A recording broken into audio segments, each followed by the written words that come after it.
Namaste and welcome, beloved mighty companions. This is week 5 of the spiritual psychotherapy program. And we're going to be talking about really what is healing and Jesus's idea of healing. This is so important. It's been such a valuable talk with Jesus about understanding whether or not healing has occurred, to really ask him, because he's the one who's going to know whether the healing's occurred. It's not about the form. We started addressing that last week and talking about how Kathleen was talking about she had stopped cigarette smoking, but when she looked with Jesus, she realized that that was not the healing. And it's very helpful to go back to Jesus and ask the light within when you're working with yourself, you're working with one of your clients, and really being sure and having him tell you whether the healing's occurred or whether you have to go deeper into the mind to release whatever that grievance is in the mind. So what Jesus says about his healing is a thought, okay? So if you notice the light that's always here, and it's good reference point. Remember, this is the light that lights everyone who's born, that we talked about in that you could, it's the holy instant. It's called that in A Course in Miracles, but you don't have to take A Course in Miracles to go ahead and do those experiments. Just keep doing them. It took me a long time to get it, to do the headless way experiments, the pointing and see it. And as I mentioned, my niece saw it really quickly. And immediately she recognized that there was no one there, that was only light. So there's only light, and we start with light, and within light, there's no thought. There's just a recognition of light. It's just light celebrating itself. It doesn't have thought or beliefs. Little tilted thing here. Let's straighten Jesus out there. There we go. Nope. I think it's just getting worse. There we go. Now he's getting balanced. I'm sitting on his right hand. So part of this week is you'll be looking at chapter 19. And in is recommended reading from Jesus, A New Covenant, to really look deeply at any ideas about what healing is or what it looks like, because we're so acclimated to saying, oh, look, this part of the body healed. Now, in therapy, you're more used to dealing with the mind and seeing that the healing is you're not trapped inside of these stories and these emotional states. But even in form, you can see how everyone talks. It's a miracle, you know, when the form goes the way I want, then that's healing. That's the miracle. And it can really never be that. It can only be a change of mind for peace. And then sustained peace. It's not a short-term kind of peace. You know, I feel better for 5 minutes. No, it's, you know, Jesus talks about in A Course in Miracles. Does healing need to be repeated? No, if it's healing, it's healed. You know, it's the thoughts of the unhealed mind. It's a change of mind that those are valuable. And that's the only healing. There isn't a form healing. We have to get past that idea that healing occurs when it looks like maybe cancer goes away, or it looks like smoking stops, or it looks like drinking stops, or alcohol stops, because the addiction is still there, the addiction to consciousness. And all it does is these plays in consciousness, they go below the level of awareness, and then it's going to crop out in a totally different form somehow else. And Kathleen talked about that, how she was eating treats and then, or some substitute, but it's really not about the form. It's not that she came in and substituted another form. It's that the healing that was the underlying condition that was expressing out as a behavior of smoking, there's something deeper than that, okay? There's a desire for an experience that's below that, and that's what has to be healed. It has to be a change in mind that that desire for that experience is valuable. So healing, because infinite light is already, there's no healing that's necessary. Yet in consciousness, in the unification of consciousness, which likes to be fragmented, it's helpful to have this kind of direction and focus of consciousness, because consciousness is a focusing machine. It's a focusing machine that is a play not to focus on light, to focus on true identity. It's going to focus all kinds of things. And we see that whenever we're upset, the whole mind focus drills down to that one experience, you know, how bad things are. It goes into the focus on the story. It focuses on what the problem is, and it searches. And then the play is to search within thought itself to find the solution. So we have to see that the healing comes from stepping back and being shown in wholeness where the confusion is in the subconscious mind. Where is the subconscious mind upside down? Where, or in the play of consciousness below our level of awareness, is heaven and hell confused, the secondary gain? Where is their belief that love comes from being unhealed, or power, a sense of power? So, and the priority for any healer, the one who thinks there's a healer, if there's any idea of a healer, as soon as there is a healer, there's someone being healed, and then there's two. It's instant specialness, actually, which is, it's a denial of inner light. So consciousness will use these activities such as counseling, or, you know, where there's almost a disparity just by the setup, in order to have one who needs to be healed and then the healer. And until such a time as the mind's purified to see all is equal, you know, all is the same, then sometimes in the play of consciousness, it is most helpful for the one who thinks they are a healer to step aside of the healing in order to be healed, and to focus on inner healing. As I mentioned, that was part of my journey, to step back from the coaching or the idea that anyone needs to be coached, and then start looking at every desire, because I could see that I wasn't going to be free unless I became 100% the patient. And so this week we're encouraging, if you haven't seen this movie, to really watch What About Bob? And it's a story of a therapist who's just written a book. It's like books called Little Steps. And then his so-called patient that another psychiatrist just foisted off on him, called Bill Murray. It was Bill Murray who's the patient. And we see the flip. And that actually underneath the healer, the one who believes he's healing, it's a need for control. So the other topic for tonight, and we're going to encourage you to watch that video too, is how the ego uses control, a feeling in control and out of control at the same time. How it loves it, how it feeds off that. And when you see this, you see that relishing of being out of control and in control, trying to get in control at the same time. It's just, it's profoundly deep in the recognition of how consciousness plays to make unhappiness. It's that interpretive function. It's going to pretend like it can get control over something. You could see Bob trying to constantly get the one up. I'm going to get control, but it's actually relishing being out of control and feeling not able to control the situation, because as soon as you have one, you have two. As soon as you're trying to be in control, you just miscreated duality, because you can see that the light doesn't control anything. It just is. So you can't have being out of control without desiring an experience of being in control, and vice versa. So they get to be two sides of a coin for really that deep spinning.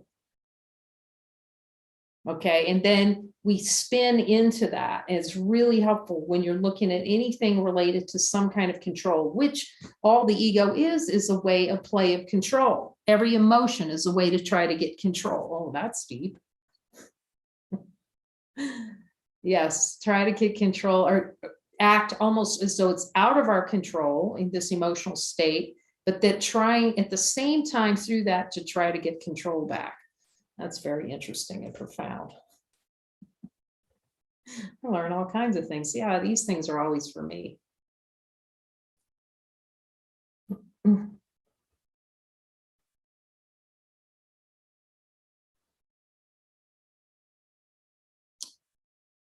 So what is healing? Is to see there's no healing necessary. Actually, it's see no error. It's seeing past the form to see that nothing ever happened. But it takes a lot of looking and discipline in the mind to go all the way, because there's so many places within consciousness as you start going down the seeming levels or layers within consciousness.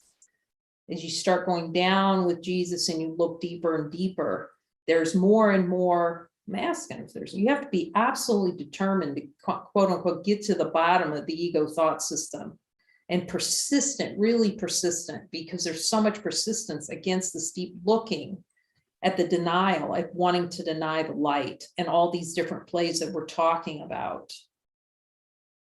So you have to be really in these sessions, or really on point with yourself, and have only that voice, the one that speaks through. Otherwise, we're in the play. We're in the old game again and playing the game. And as I've said, you may have to step aside.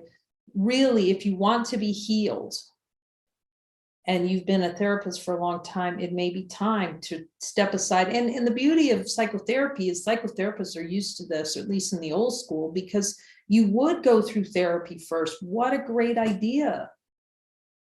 Because there's always that disparity if someone thinks they're healing someone else, because there's no one out there to heal. There's only one mind that's pretending like there's more than one mind, that there's someone to be healed.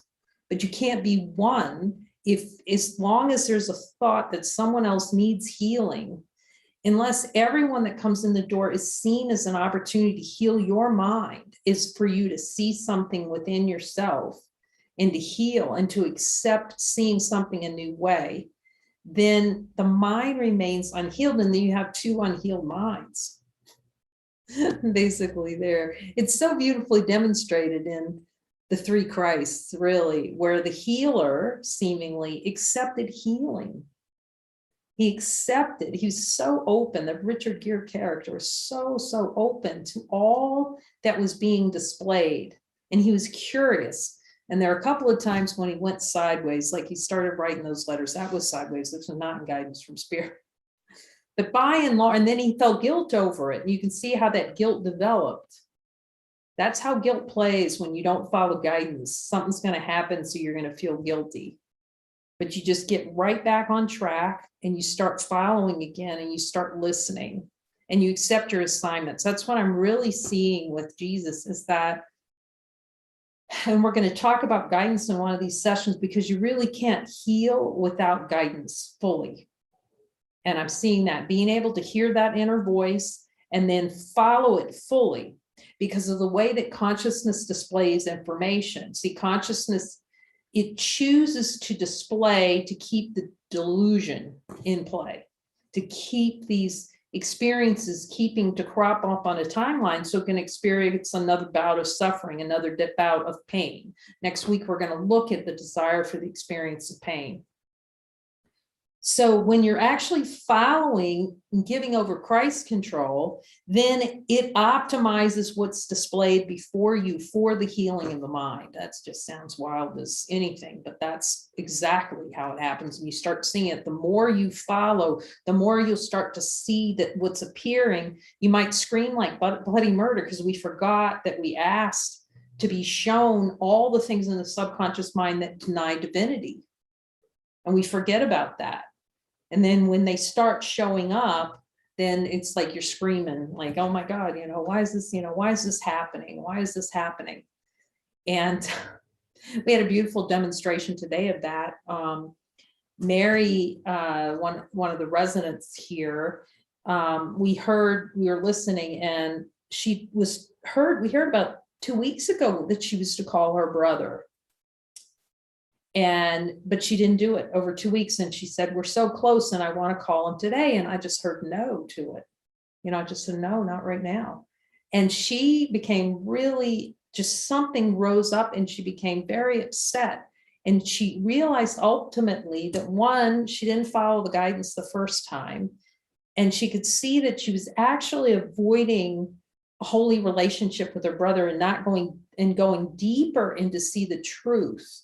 Holy relationship being to see her brother, to see him in wholeness rather than in partial, rather than in some kind of manufactured view that the ego holds, or whatever outpicturing we have about brothers, siblings, families, other, that needed to be healed. And she realized that without following this guidance and calling, because, and saying, look, I can't talk to you right now, she would not have seen this play that had been going on for years and years and years and years with her and her brother.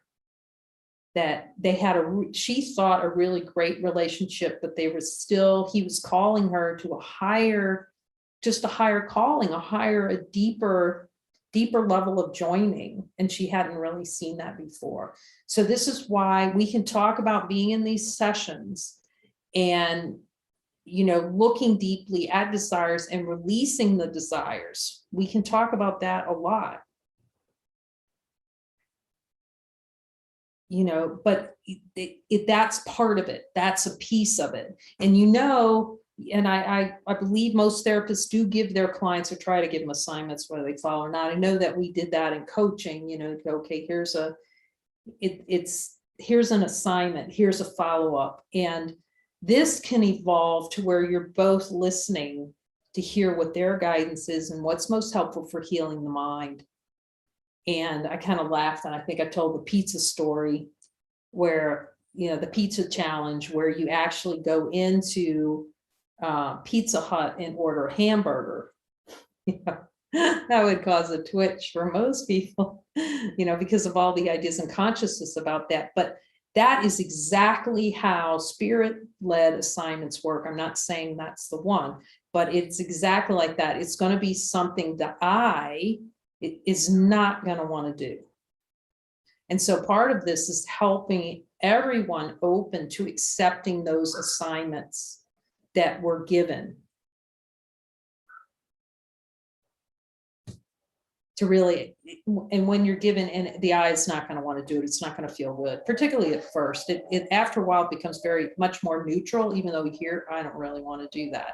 But you start trusting that inner guidance. And when you give over to that, then again, I don't know how it works exactly. I just know it does work. There's a display in consciousness of what's most optimal to see in form, to show attachment to form, attachment to what's appearing, judgments that come through the sensory experience, through the eyes, through the hearing, through the taste, through the feeling, so that those sensory experiences start to unify. Because the underlying desire to use sensory experience to prove separation is no longer there. As the desires clear out, your taste and your touch and your smell is not being used to prove God is dead, that you're alone and you're just a body and you're separate, and therefore all you have for you is death and taxes. You might still have taxes, but at least you'll know that it's impossible to die. So healing, what is healing? And so this is chapter 19. And so we look deeply at healing and what healing is, the remedy given to the one who believes that it's possible to sleep. And you see this all the time when you're in coaching. It's for us because we have to see where we're sleeping. If two people are sleeping in a coaching session, no one helps anyone. There's just no help. We're not helping ourselves. The only way you can see these things, here's the other thing. This is the trick of the delusion. The only way you can truly see them in wholeness is if you transcended them yourself. And you're listening to him. He's telling me you can see him. If you listen to him, he can tell you what they are, but you need to use that to transcend that for yourself, to check in and see, oh, what you're showing me, is that still in my subconscious mind? That play of control and being out of control. and not really judging what he's showing you, but to be so true to what he's showing you. You know, to be so true, to make sure your mind is like squeaky clean and just a man. It's like, no, I'm looking for myself because this is for me. And I'm going to make sure I don't have one ooch of whatever he's showing in this session for myself.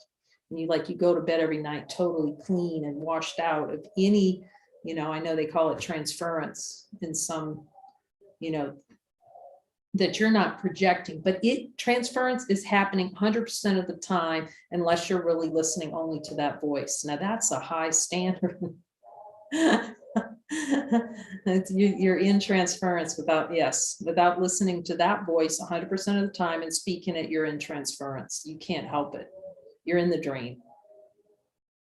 So the ego can use, you see in What About Bob, how he's in the play is being used to hold on to that sense of personal identity. I am, superior to you. You could see how he'd get mad every time. Every time the Bill Murray character would connect with somebody in Bob's family, he'd just go off the rail. And then he ends up almost in a fugue state, because that's the refusal to see what's true, to see that he's deciding in every moment to have every one of those in control and out of control experiences. That's a great movie for in control and out of control. Because you see how Bill Murray character just surrenders all control. He doesn't try to get control of anything. You can see that's real power. He plays obsessive compulsive disorder. Yes, and that's a play of that's a play of in control and out of control. Like something informal give me a feeling of in control, but simultaneously you're always feeling out of control. It's a bottomless pit. And we know this about obsessive, seemingly, but the entire ego thought system is obsessive compulsive disorder. Obsessive compulsion is in control and out of control at the same time. And it's perpetuated by trying to find that security in form, try to get control in form. It can never be in fine. You can't do this through coping mechanisms, don't even call, how many ever use that word coping? No, coping is playing in consciousness field. No, it's where in my mind am I making a decision, have an experience to be out of control? Where do I love that more than God? Take a look at that. So the healing doesn't occur until there's a heaven and hell flip. Where is let's use obsessive compulsive, quote unquote, disorder, play in consciousness of simultaneously wanting to feel in control and out of control and try to get control through form. If I order certain things in a certain way, if I step over a crack or, however those things play. But it's the same, whether we give that label to that certain appearance in a behavioral pattern, or you just see all of consciousness is obsessive compulsive. It's pure compulsion. It's obsessed with an idea and then living it out. It's obsessed. It wants to have something. And it's going to want to have it. And the only way to break that, of course, is to hear that voice and then follow that voice, and to break the pattern of being obsessed about trying to fulfill fantasy through object experience, objects, forms, food, alcohol. It just blew my mind out, because we talk about alcohol and alcohol abuse. But it's such an interesting thing. When I just started was noticing and thinking about this, we were talking, it was a glass of water or something on the table, and I'm going, just a thought that a clear liquid is different. Like if it was vodka or water, and if you knew they were different, just think of the physiological effect of just that one thought. No, this is, it could be 2 glasses of water, but what would happen if you just said, oh, here's vodka right here, to someone, especially in a prison setting, the stories, the out picturing that comes, out of that. But that's the love of trying to, so then it's like, I'm going to be in control. I'm going to be out of control. I feel out of control because I got to get hold of that. And then I'm going to try to get control by getting hold of it, but it never happens. It is like a boat. Like you say, they throw money in it. It's like a money pit, you know, they would just throw all this energy into things in form, try and fulfill it, but we don't want to fulfill it. Like consciousness does not want to fulfill those things. It wants to suffer. It wants to feel lack in the play. It wants to feel like it can't have alcohol. It makes alcohol so it can crave it. You can ask, go down there. You know, someone suggested it would be helpful to, you know, and they said, okay, what if, can I bring you somebody who I've been working with, who's open to it? I'm completely open to that because it's so interesting. It's so interesting. It's so much love in the looking, and it's always for me. But to just look at the ideas around form, you know, that we think we can be healed through a pill or something in form. It can't happen. It's going to happen. It can only come through a change of mind. It can only come through what we call forgiveness, which is a decision in mind that that form or that experience no longer has value. Otherwise, it's just a shell game. We're just like moving. David Hoffmeister would say, you're rearranging deck chairs on the Titanic. The ship is going down. You know, you're going directly to hell and suffering and pain unless we talk to Jesus and find out where our mind needs to be healed.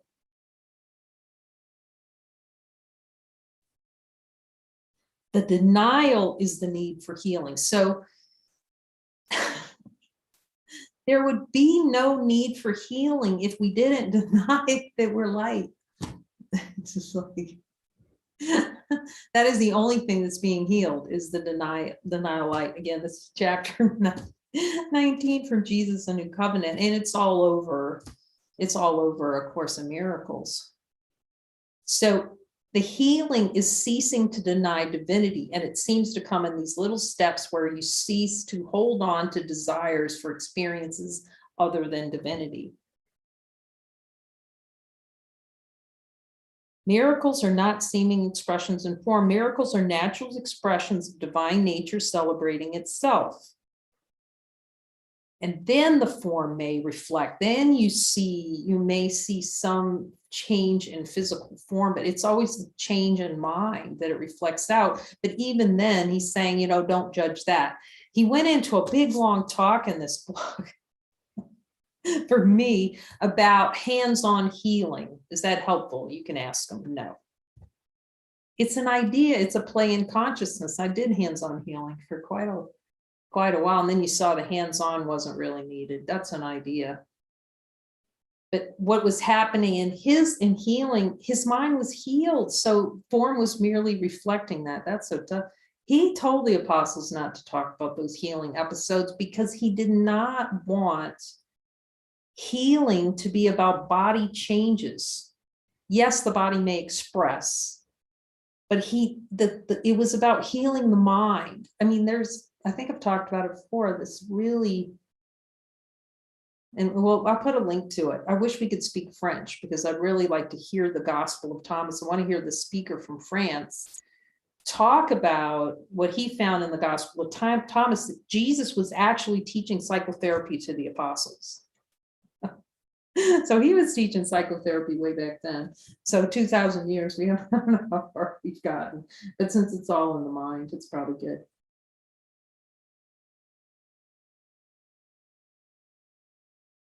Yeah, so he's talking about here about some people pointing to the spontaneous healing and Jesus be around, and, you know, and how he healed the blind. Okay. It's a symbol. It's a symbol in form for when you truly see the light of who you are, when it's a decision to see who you are. That's the symbol. It's not about healing, whether somebody's blind and they heal now. You know, that may express out in consciousness, but he's not into form healing. He's into mind healing. Heal your mind. Cease to deny, meaning Cease to deny that you're infinite light. That is the healing. And that pain and suffering are self-inflicted. This is the whole shift in psychotherapy, that pain and suffering, to start talking about how that's desired experience is profound. When you see that, when you see it's all desired experience, but then you're free, because whenever these twitches show up, you look, and when you don't, you're going to suffer. That's what I've discovered. I suffer if I don't choose to look with Jesus. Yeah, form merely points back to who you are. See no error is to see no error in form, or really in anything. To emphasize healing in form in any manner is not the fastest means for recognition of divinity. It can be a distraction. Remember, I said not to ask me for help healing the body, rather ask me to reveal the underlying conditions for which healing is needed. And that's what he's doing. The underlying conditions are the desire for experiences in the subconscious mind. And then when we look at the relishing, like we've been looking and really encouraging everyone in this program, go as deep as he'll take you, and go all the way. Don't back down. You want to really stay with the desires until he tells you you're done and they're completely gone. You cannot have a fully healed mind, because at first you'll see, when you start looking, you just see that back at ease, and your mind will start wandering off in different places. It takes a lot of focus and determination. And if you wander off, you just bring your mind back. Okay, I'm just going to look. Okay, I went off and I was daydreaming. That's an unhealed mind, spends a lot of time in fantasy. We all spend time in fantasy until your choiceless awareness, which have no desires. If you have one desire, you'll have fantasy. Yes, that's what he says. Okay. All right, Jesus, I got you.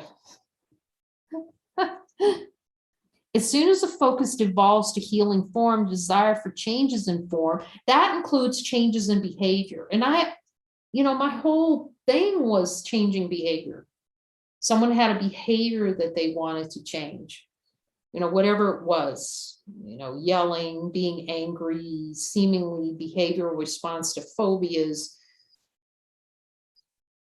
And I could see how there's a lot of focus on behavior, but every time if you looked at that, it was merely a reflection of a denial of a means that was trying to get love.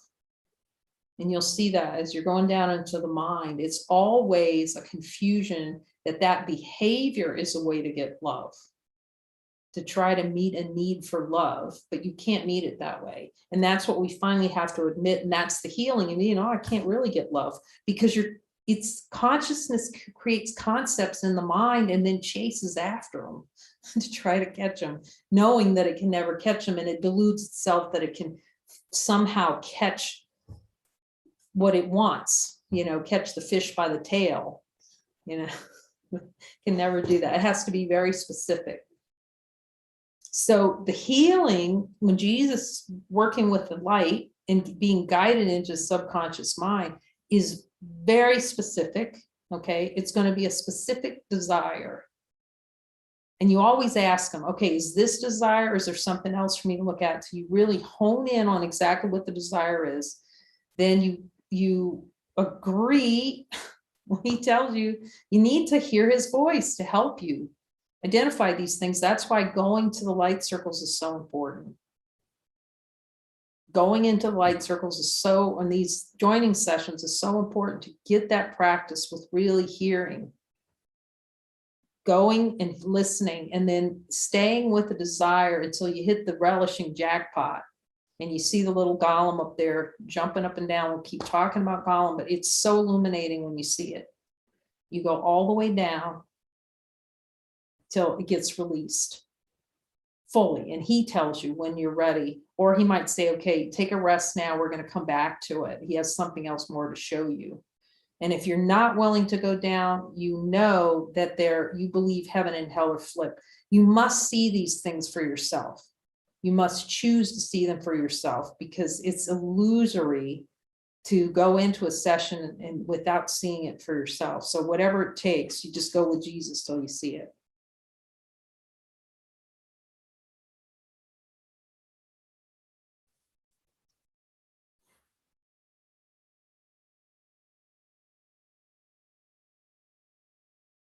So this deep looking, and again, we're going to come back to guidance and saying you must follow guidance. So that's what you're learning to do by going deep into subconscious mind and really doing this deep listening, letting him show you. He's starting to take control. You're giving him control of your mind because you're saying, okay, show me. He's going to show you the desire, and then you're going to look.